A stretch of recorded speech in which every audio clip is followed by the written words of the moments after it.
Picture this. You book an insane space trip just to escape Earth and head to another planet that's 120 years away. So, you'll be spending all that time snoozing away. Something goes wrong and you wake up way too early, finding yourself all alone on the spaceship. What do you think you'd go for? Well, it starts in space, on the spaceship Avalon, making its way to a new planet named Homestead. This ship has a crew of astronauts and 5,000 passengers, all in hibernation. They're tucked away in pods that pause their vital functions, and they'll wake up 120 years later when they reach the new planet. The spaceship flies through a bunch of asteroids, leading to a few malfunctions, but it can automatically fix all its problems, so everything's sorted out except for one glitch in the hibernation pod of a guy named James. When James's hibernation ends, the pod opens up. He wakes up to a recorded message and thinks he's made it to Homestead. He gets up, heads to his room, and gets ready to meet the other passengers, but he's surprised to see no one else around. He begins wandering around the ship, looking for anything that might help him figure out what happened. He finds out the ship is huge, almost like a bustling city on the move, packed with advanced tech. He eventually finds a guidance system and asks it where the ship's officials are. When he gets to the ship's command area, he sees it's empty. That's when he finds out where the captain and crew quarters are and goes there to get some answers. The door's locked, so he can't get in for his class. He's surprised to find out the ship is on autopilot and there's no crew around, so he decides to use the ship's tech to ask about their journey. He finds out there are still 90 years and a few weeks to go before they reach Homestead, and they left Earth about 30 years back. That's when he figures out he got up way too early. He's trying to send a message to the company that operates the voyage, which is located on Earth. He mentions in the message that his hibernation pod had a malfunction and he ended up waking up way too early. So, when he sends the message, he finds out it'll take 19 years to get there. And the reply? That'll show up in 55 years. He begins to stroll around the ship again and soon spots a bartender at the bar. He's taken aback to spot someone else, so he walks over to him. Turns out it's just a robot called Arthur. That's when he gives up on finding anyone else, and the robot is all he has left as a companion.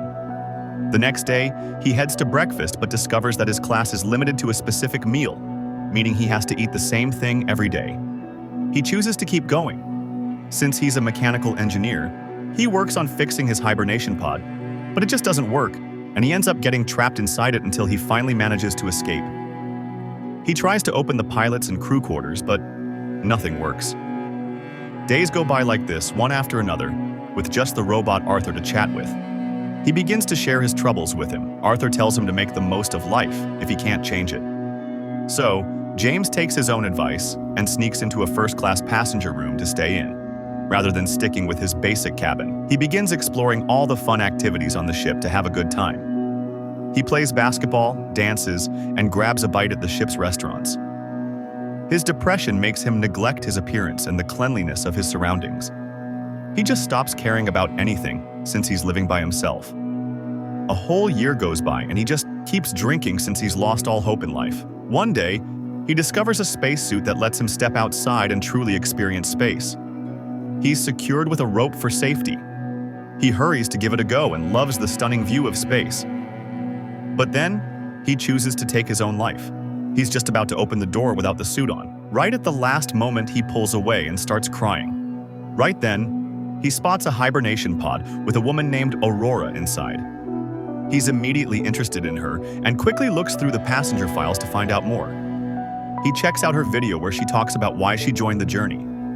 Turns out, she's a writer and journalist looking for a unique adventure to spice up her writing. James is always right there next to her, watching her videos like he's actually living with her. Eventually, he thinks about living with her, and the thought of waking her up from hibernation begins to take shape in his mind. But he holds back, aware that it would mess up her life. He doesn't have anyone else to chat with besides Arthur, so he vents his stress to him. But it doesn't really help, and he tells Arthur that he's just a machine and can't get what he's going through, saying he needs a real human being. He's still unsure about waking her up. He tries to shake off the thought by distracting himself with anything else.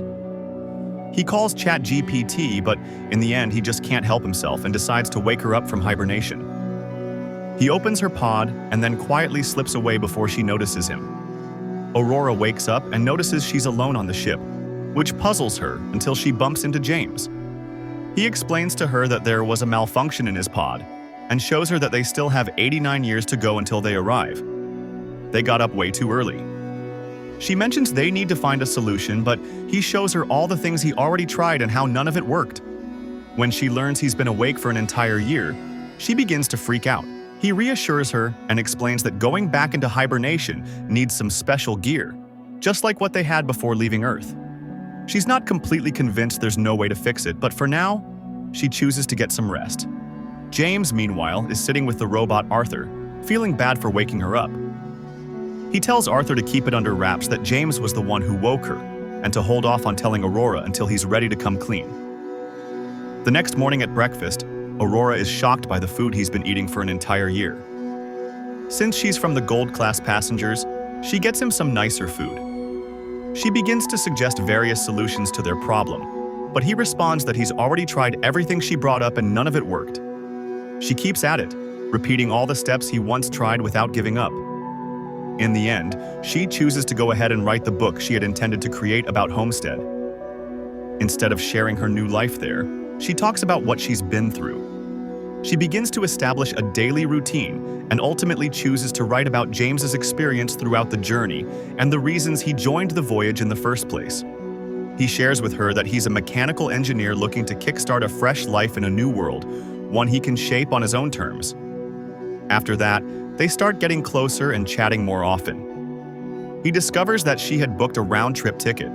She planned to stick around in Homestead for a year, then head back to Earth to share her journey, making her the only journalist with that kind of experience. That's when she recalls the dream that's now broken. James takes her out to explore the fun activities he used to do, hoping to distract her from her sadness. As time goes by, they get even closer. He decides to recreate a famous building from her hometown because he knows she misses it. Later, he asks her out, and she says yes right away. She shares with him that her dad was a well-known writer as well, but he passed away when she was just a kid. James says he wants to learn all about her life. So he takes her to try on the spacesuit and head outside the ship. She's blown away by the view and the whole experience, and they both share their feelings for one another. They begin living together and having a great time, while she keeps working on her book. He surprises her with real flowers, one kept on the ship to be planted later on Homestead. She's so happy because she loves real plants. Everything's going smoothly until her birthday, when James surprises her with an engagement ring. Arthur sees them together and says they look perfect for each other. Aurora says there are no secrets left between them now. They've merged into one.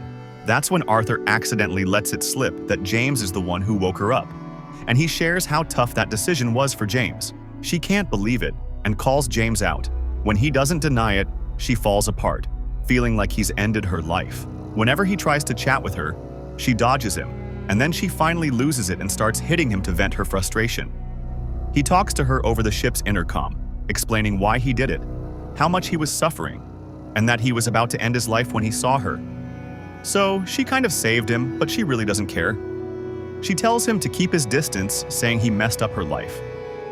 So after that, James starts to notice some little glitches in the ship's systems from time to time. So it turns out the number of malfunctions is on the rise, but it seems like no one is paying attention. At the same time, Aurora begins to remember her moments with the people she lost. Meanwhile, James is doing his best to make it up to her in his own way. Since she loves real plants so much, he decides to plant a real tree right in the middle of the ship. Then, out of nowhere, the ship's system malfunctions. Some tasks just stop working, and the elevator even breaks down. That's when they hear the ship's captain asking who put a tree on his ship. They meet up with him and go over everything. James has been awake for 2 years, and Aurora for 1. He's shocked that the hibernation pods didn't work right. Since he's the captain, he can get into restricted areas on the ship. He's looking into the ship's issues, but there's no solid info available. He says he'll check out the hibernation pods. James sees that the captain doesn't look so good. The captain comforts him, saying it's just the side effects of coming out of hibernation. He's surprised by the number of problems the ship has, and after checking the pods, he finds out that his own pod failed because of some odd malfunctions. So, about Aurora's pod, he figures out that it was James who woke her up. He feels weak again, so he decides to take a break and pick up the investigation of the ship's issues tomorrow. That night, another glitch occurs. The ship floats for a moment before it steadies itself again. James and Aurora quickly wake up the captain to share what happened. He sees that the issue came from bumping into big objects, which isn't a great sign. He looks into it more and discovers that the first impact was 2 years back, and they've been on the rise ever since. He finds out that the main system took a big hit from an overload, so they need to track down the source and get it fixed. They see that the systems likely to fail next are the ones keeping them alive, which means they're in serious danger now. The captain leads them to the control room, but then he collapses. They bring him to the medical robot, which shows he has just a few hours left because of multiple organ failure from all the pod malfunctions. The biggest surprise? Unfortunately, there's no treatment available that can help him. He's not going to make it. He just leaves them and sits by himself for a bit. Out of nowhere, another malfunction strikes the ship. They search for the captain and spot him in his suit. He says he can feel death approaching. He tells them to look out for one another, hands James his ID for accessing restricted systems to sort out the problems, and then passes away. That's when the ship's systems begin to spiral out of control. James goes to the maintenance room and asks Aurora for a hand. They find out that the malfunctions are getting worse, and nothing seems to be working properly. Arthur the robot starts acting weird and smashing stuff until James finally shuts him down. So, they head over to the main maintenance bay to check things out and figure out what's causing the issue. They find out the power generator is out of order. They're giving it a go, but it's stuck. So, James forces it open, and all of a sudden, air starts getting sucked out because of an open hatch. James hangs on and gets the hatch closed, but he notices there are several breaches in the ship from the meteors. They keep looking until they find out the meteors messed up the reactor control computer, making it overheat dangerously. James begins fixing the first issue, the control room, which got hit by the meteor strikes too. He's trying to cool the reactor, but it only works if he manually overrides it. He gives it a try, but the outer door just won't budge. They have to open it manually to vent the heat and cool the reactor. He has to open it himself. That's the only way. Aurora's scared, but he tells her it's the only option. Otherwise, the ship and all 5,000 passengers will be doomed. He gets Aurora to open the reactor door while he takes care of the external one. Aurora opens it just as James opens the outer door. The heat vents kick in, the reactor cools off, and they manage to save the ship. So James gets tossed out into space. And to make things worse, the tether linking him to the ship snaps. Aurora gets ready in a hurry and dashes out to rescue him. She gets him back on the ship, but it's too late. He's out cold. She rushes him to the medical robot, but it says he's dead. She pleads with it to bring him back, but it won't budge since she lacks the right passenger tier. Then she thinks of the captain's ID. She's using it. The robot brings James back to life and he finally opens his eyes. They've managed to save the ship from all the huge damage it had.